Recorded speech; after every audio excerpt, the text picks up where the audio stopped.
Bonjour, je suis Saint-Ov Benjo, porte-parole de la direction de la diplomatie publique d'Israël et je suis là pour vous fournir des mises à jour quotidiennes et des nouvelles en français. Lors de nos briefings quotidiens, nous avons exposé la façon horrible dont le Hamas et d'autres organisations terroristes à Gaza élèvent leurs enfants dans la haine et l'hostilité envers le peuple juif et l'État d'Israël. Nous vous avons montré comment même les écoles de l'UNRWA se sont transformées en dépôts d'armes. Comment les écoles enseignent aux enfants à glorifier leurs meurtriers. Mais aujourd'hui, pour la première fois, nous vous montrons comment le Hamas éduque ses enfants à devenir des terroristes. Hier, Tzahal a révélé les preuves montrant que l'organisation terroriste Hamas endoctrine les enfants et les incite à des activités terroristes. Dès leur plus jeune âge, les enfants sont éduqués à haïr Israël et les Juifs. Dans les écoles, les mouvements de jeunesse et les camps d'été, les enfants suivent une formation militaire, théorique et pratique à la fois. En temps normal, le Hamas organise des camps d'été où les enfants apprennent à tirer avec des armes. Prendre d'assaut dans les tunnels, lutter contre les chars et même enlever des soldats. Les enfants d'hier, assis sur les bancs de l'éducation terroriste, font maintenant partie de l'aile militaire exécutant leurs études. Ces images de mineurs et d'adolescents étudiants et pratiquant la terreur ne sont pas un jeu.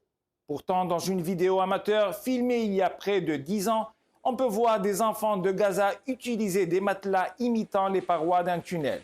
Quelques instants plus tard, ils en sortent, l'un d'eux portant un pistolet.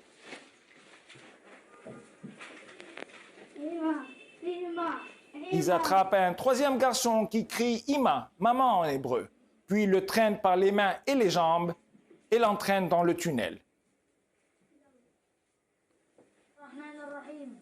À ce moment-là, les deux jeunes se tournent vers la caméra, l'un d'eux étant masqué et l'autre tenant une arme jouée, et lisent un message publié par le porte-parole de la branche militaire du Hamas concernant la disparition d'un des soldats de Tzahal lors de la dernière opération à Gaza. C'est ce à quoi Israël est confronté. Des terroristes assoiffés de sang qui endoctrinent génération après génération pour qu'elles se joignent à leur conquête meurtrière en torturant et en assassinant autant de juifs que possible. Le camp d'été et le parcours ludique du tunnel se sont transformés en une véritable horreur pour les 250 otages qui ont été arrachés à leur maison le 7 octobre. Après sa libération, Yocheved Lifshitz, 87 ans, a déclaré à la presse qu'elle avait été emmenée à l'arrière d'une moto, les jambes d'un côté et la tête de l'autre, à travers un champ labouré et battue par ses ravisseurs. Ensuite, ils ont marché sur le sol mouillé jusqu'arriver au tunnel. Elle a décrit l'infrastructure des tunnels comme une vraie toile d'araignée.